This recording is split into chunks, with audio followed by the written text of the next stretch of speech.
Our speaker is Angela Spears, president of Angela Spears Communication and former special assistant to Mayor Alvin Brown. She will share her perspective on the power of using your voice and how that can impact your community. Angela Spears Communication is a marketing, public relations, and community engagement company. Angela believes great storytelling is a crucial aspect of everyone's life. She's utilizing her 20 years of broadcasting and public relations experience to focus on the power of your voice. Angela served as Community Engagement Officer and Special Assistant to former Jacksonville Mayor Alvin Brown. She helped ensure the community was engaged in the development and implementation of the mayor's priorities and worked on special projects for Mayor Brown. Angela also served as the Deputy Director for Communications. Her duties included being a spokesperson for the mayor and the city of Jacksonville. Angela began her professional career in the television industry. Angela was an anchor and reporter for the NBC, ABC affiliate in Jacksonville. She reported for the morning show and anchored the noon show. She also worked for the CBS affiliate in Waco, Texas as an anchor and a reporter. She's a native of Texan. Native of Texan. She grew up in Corpus Christi. She graduated from the University of Texas in Austin with a Bachelor of Journalism, a broadcast news degree.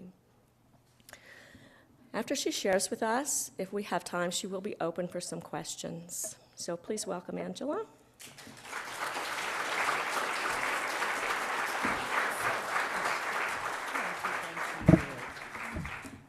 Good morning. It is such an honor and a pleasure to be with you this morning. I have to, first of all, thank Jennifer Wolf for inviting me to be here with you this morning as your guest speaker. And I have to tell you, it was so wonderful hearing that opening hymn of Lift Every Voice and Sing. That's a powerful song when you think about it, if you really dissect those words. Jacksonville's own James Weldon Johnson penned those words, and his brother John Roseman Johnson, as we know, put it all to music for him. And so many children here in Jacksonville, and I know people who tell me all the time as kids that they sang those words. They sang that song as a way to uplift their community, as a way to use their voice as a message for peace, equality, and justice for all. So it was wonderful hearing that this morning. So let's definitely talk about the power of your voice. And I just love that line, the power of your voice.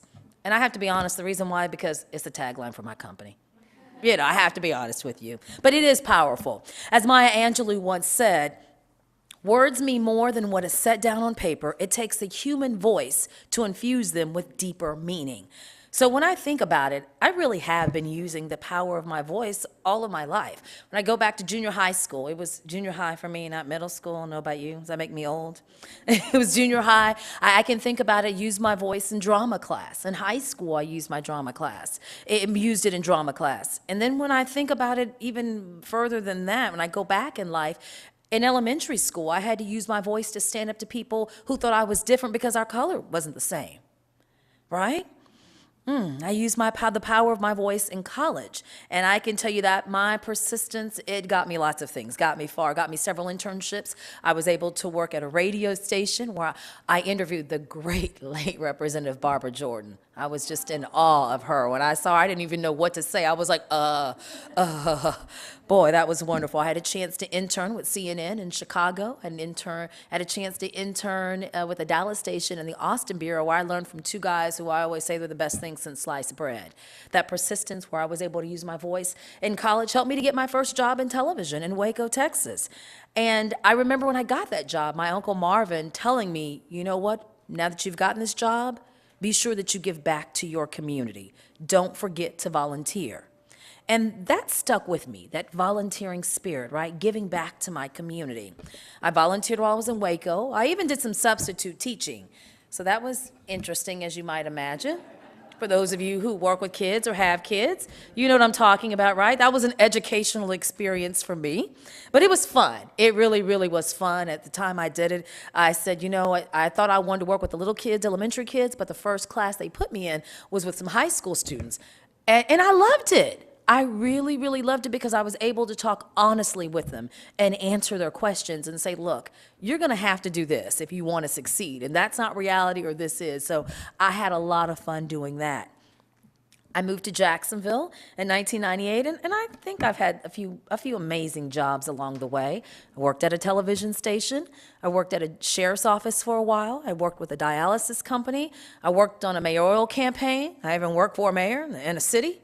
So that was amazing. And now I took that big, big, big leap of faith and started my own company, Angela Spears Communication. I haven't decided if it was a dumb decision or a smart decision just yet.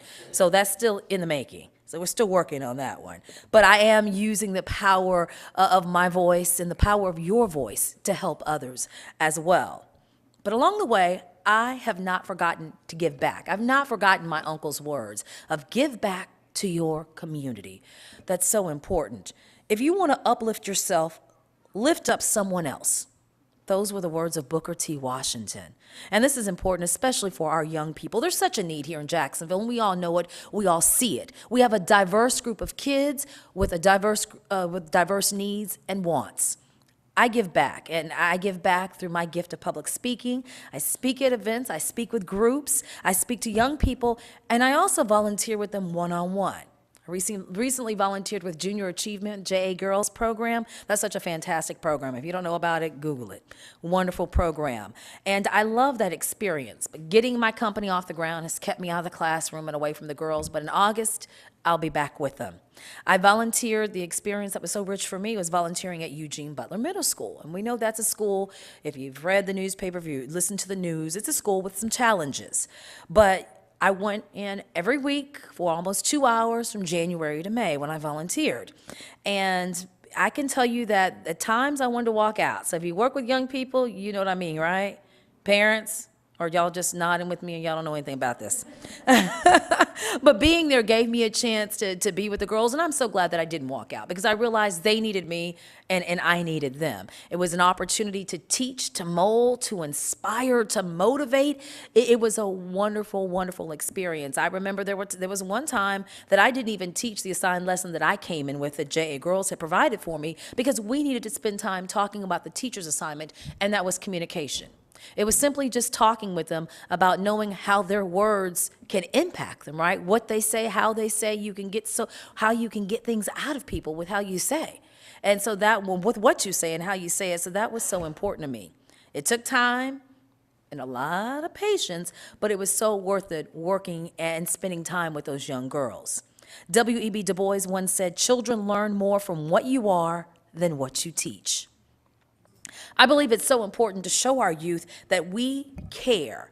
I work with young people of all ages, of all groups and all sides of town, because I believe that it really does take a village to raise our young people. It really, really does. And I'm going to tell you, I'm that person. If I see a child misbehaving, I'm going to tell your child something. Sit down. Put your feet down. Don't do this. So parents know that. I'm that type of person. If I see that a child needs to tie his or her shoe, I'm going to say, sweetheart, tie your shoe. Right? Because I don't want that child to fall and hurt himself or hurt herself. If I see a child is doing something wonderful, I'm going to encourage that child. Great job. Love what you're doing. Oh, you know what? You said thank you. That was so nice of you. Because we have to encourage our children and our young people. I have to tell you that I've adopted this little girl, Kristen, as my niece, my goddaughter, and she's something else. I've known her since she was 1.5, and she's my good friend's child. She has both parents in her life. She has grandparents, aunts, uncles who love her. But it's still good for her to have another positive role model in her life with a different perspective. And I offer that. I've been able to take her to so many different places, expose her to so many different things that she didn't know that she would love and she's absolutely fascinated with. It's that I've grown from that, and it's wonderful to see her grow from that too. And I told her I was coming here to speak with you all this morning, so she had a message for you. She told me, "Tell them I'm writing a book about myself." And I said, okay, I'll share that message with him. She's 10, by the way, y'all, going on 15. So think about that, parents. You know what that's like, right? Have that 10-year-old. Utilizing the power of your voice. Those little things matter just as much as the big things. I have recently found another way to utilize my voice and help my community.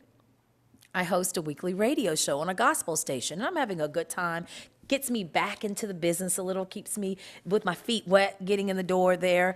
And I always say on this show, it's called Jax Engage, I use the power of your voice. It's about your voice, your ideas. Right? Because I always want people to give me ideas. Let me know what you want to talk about, because it's a 1-hour community talk show about events going on in town, things you want to hear about. So that's why I call it that. And I expose my listeners to various topics and ideas that they may not have heard of or thought about. And that's so important. We have to share ideas that really make us think, that we may not think of on our own. So I encourage you all to find a way to continue to make a difference. It could be working with our youth, especially those youth who need us most. It could be that you need to work with them, that you need to volunteer your time. Step out of your comfort zone. That's so important to do. Make that caring and compassionate connection. It could be through your job of how you utilize your voice even more to make a difference. Go out there and do something, and I hope you're doing exactly what you love. I want to leave you with these words from Steve Jobs, and I found this so amazing. He said, your work is going to fill a large part of your life, and the only way to be truly satisfied is to do what you believe is great work. And the only way to do great work is to love what you do. If you haven't found it yet, keep looking. Don't settle. As with all matters of the heart, you'll know when you find it. So I hope you do find it, and remember to always use the power of your voice. Thank you.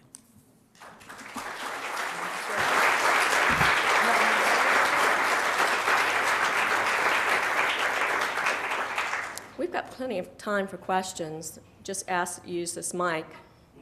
Ooh, we have one. We do have questions. Yay. I never usually get questions like this.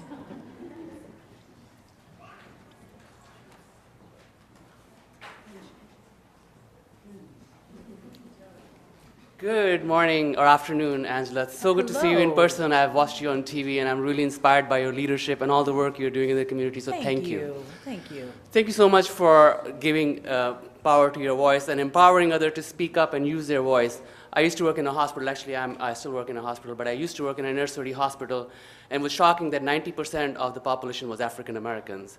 And it was even more shocking, the diet of those African Americans.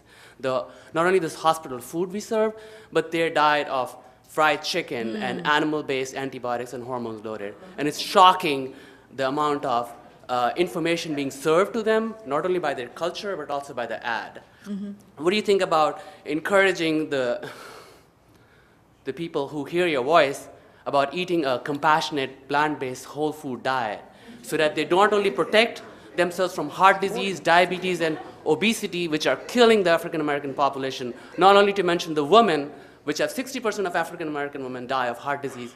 The top 3 killers of African Americans are heart disease, cancer, and stroke, and which all of them could be prevented by following a whole food plant-based diet. Why is there so much of injustice of keeping that information away from the AA folks and from other folks who could be saved by following a plant-based diet, but are not doing that, but are not being encouraged from It's doing so interesting that you said that, because on my radio show yesterday, we were talking about that, about those things that you're saying about the African American community and our health. And that's so important. And it is about education, right? We have to educate each other that we have to eat a healthy diet to prevent some of these things, as you mentioned, heart disease, high blood pressure. My dad is diabetic. He has high blood pressure, cholesterol, ever several other issues. And because of that, he had to have a kidney transplant. I donated a kidney to him. It'll be 11 years next month. Whoa, 11 years. And thank you. And I told my mom, and he had been sick recently. And I told my mom, I said, I so wish he had made the right decisions earlier in life when it came to food and his health. And that's what we have to continue, I think, to educate ourselves. And I'm doing it as well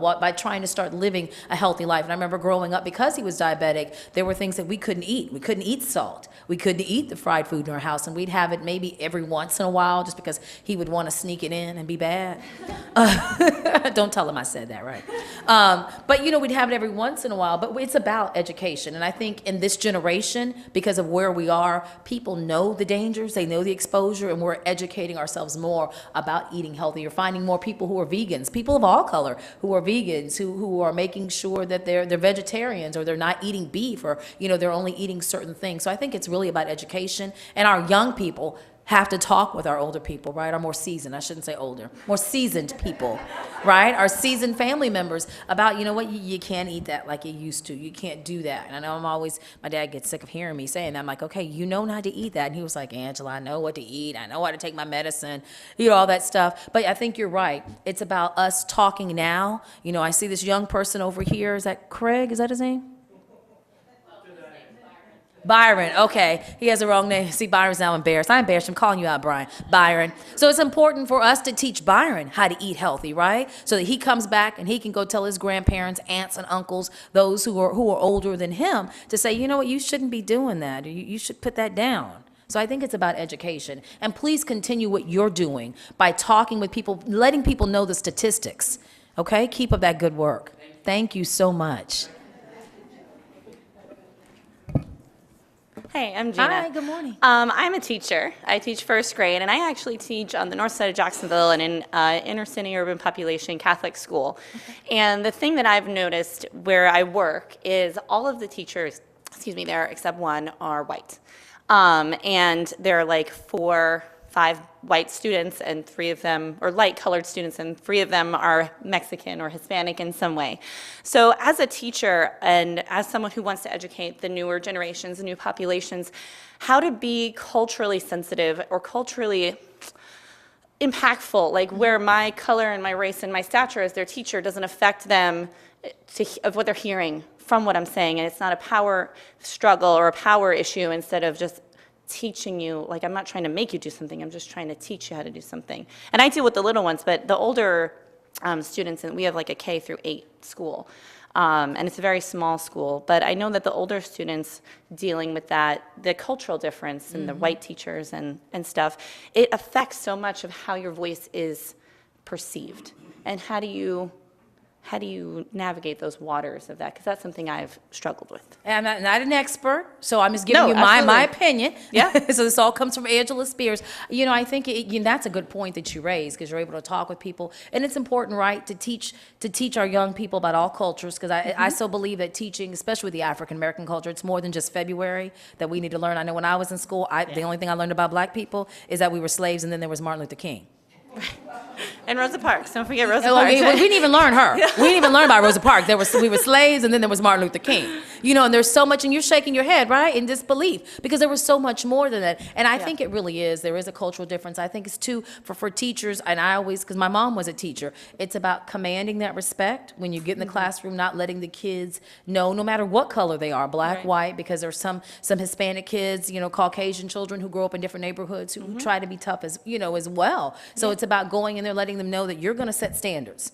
And you know what? Once you set those standards, when you break those rules, here's what's going to happen. And don't break down from that. Consistency. Yeah, that consistency, and them knowing, too, that you care. Because my mom used to always tell me it was a predominantly lower income neighborhood for Hispanic and African-American children. And she said a lot of times I had to be the teacher, I was the mama, I was the disciplinarian. She's like, I had to do it all for them. She's like, even when the kids who misbehaved, they would send them to her classroom. They're like, Miss Spears, you just take them. Because she knew that when they came to her class, she didn't take any stuff off of them. But at the same time, they knew that she loved them, too. Yeah. And so when it came time after school, and I'm sure you've seen this, when kids had to buy pizza, my mom was everybody's aunt. Oh, Miss Spears is my aunt. She'll pay for the pizza. Right. So by the end of the day, she was paying like $10 because she was everybody's aunt. Yeah. Because they're like, oh, Miss Spears will get it. Miss Spears will get it. But I think for you, it's just consistency. It's about being yourself, too, telling them you want them to learn about all cultures, exposing them to their culture, your culture, other cultures. And kids are so willing to learn because they want to know about everybody, right? Especially in this generation, the younger generation. And they want to go home and share that, I think, with their parents of what they're learning. So just stay at it and keep working with our young people. Thank you so much for that. I so appreciate teachers. Let's give teachers a big round of applause for what they do, because they are in the classroom with our kids most of the day. Before I get to you, young gentlemen, there was a lady who had her hand raised. Yes, ma'am. What advice would you give somebody as an individual for making a change in an administration in politics in Jacksonville? I know power groups are very active here, but what can an individual do? Wow, that's a great question. Politics is very, very interesting. I think an individual, how you make a change is you continue, you know what? Write your city councilman. First of all, find out who your city council person is in your district. Start there. Write that person. Call that person. Know your mayor. Call the mayor. Don't be afraid to call your lawmakers at the state level, at the federal level. That's how you make change. If they keep hearing you, you know what? Set up a meeting. Don't be afraid to do that as well, because they're your elected leaders. They work for you, right? And I've learned that with working in government. If I need something, I'm not afraid to pick up the phone and say, hey, I need to schedule a meeting with my council person because we need to talk about this. And most of the time, they'll talk with you. And if they don't, you stay on them. Because you know what? You let them know that you have a vote because you're registered to vote and you have a vote and you have a voice. And you can let others know that this person won't meet with you. So I think that's one way to implement change. And when you go talk with them, have a plan. Have a vision, make sure it's concise, that you know what you're saying, how you want to say it, know what you want changed, so that they'll know, he or she will know how he or she can help you. So just making sure you have that plan, having that concise plan. Because I know when I was working with the mayor, when they wanted changes or people wanted things, I would need to know, what do you want? A, B, C. Let me know what you want and why it's important and how it'll help for our city. So I think that's how you can implement change. But don't be afraid to do that. Go to your city council meetings and speak up. They have time, right, for public meeting, for public comments. Speak up, and so many times we don't. And I remember I would never have thought to call about a pothole or anything like that. And after working for the city, I realized, you know what? I need to call when I see a pothole in the street. So when I do, I call 630-CITY. I said, hey, I have a pothole that needs to be fixed. Or if the trash isn't picked up, if it's a day late, I call. Right? That's about making a change because I don't want my neighborhood looking any kind of way. And that's something simple in my neighborhood where I'm making a change. Then that's how you can do it, I think, in city government.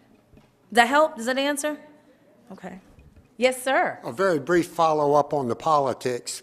I have been in real estate for many, many years and have gone to perhaps 20 sessions of state legislature over in Tallahassee. I've appeared before city council over 100 times, and saying something there can get effects quickly, very powerful ones. My commentary, though, that I came up here to talk about is about 7 years ago in real estate. I was in the dumps, and I went down to Orlando for 4 days and took a course from Tony Robbins, who is one of the most effective speakers I have ever heard. Nobody anywhere close to him. I had 3 different sales that I was working on, and I was hoping and praying I would get at least one of them done. Tony's talk was strong enough that he had me walk across red-hot coals barefoot. Wow. Most of the class did walk, or I shouldn't say most, it looked like about 2/3 of the class did walk across about 12 or 14 feet of red-hot coals barefoot. And we believed it, and none of us got burned. Once I got back to the office, I closed all 3 of them. That is wonderful. And I heard about him only like a year or 2 ago. One of my sorority sisters told me about him, and she's like, you don't know who he is? And I was like, I still no. get emails from him every And week or so. I had to look him up. He's wonderful. Yeah, he is a fantastic speaker. He would talk for 2 hours without stumbling, without breaking his voice, and I have not seen anybody else who could continue that for 2 hours. He had a lot to say. Yes, ma'am. Could you please come up and use the mic, because we're being telecast. I appreciate that. Thank you. So the other question, who didn't come up here, was about politics. I think the radio show sounds just really intriguing and inspiring, and I want to know a little bit more about that. What time is your show? Where does it I air? had Jen on one Saturday. Okay. Jen, I think it's a great. Was it your idea that? I happened to see her and I met her and we were talking and I was like, come on my show. And so yes. But did you start the show? Was it Well, something you it's a initiated? show. It's on AM 1360 WCGL. You can also listen online at WCGL1360.com. It airs every Saturday at 3 o'clock. and it's a community issue. It's their way of giving back. It's a community hour, and so they've always had that. And someone else was doing it in a different format before me and said, I just can't handle it. So they asked me, they're like, Angela, you want to do it? I was like, sure. And so it's a way to give back to the community. It's a way to share different things. So I have to give you my number. So if you ever have any ideas, I'd love to have you on. I would love I'm to be always looking for guests, and I usually give them anywhere from 10 to 15 minutes to talk. So that's a lot of time. In the radio world and TV world, 10 minutes is a lot of time. So thank you so much. Any other questions? Thank you. Well, thank you so much for having me. It was such a pleasure and such an honor to be here with you this morning. Thank you.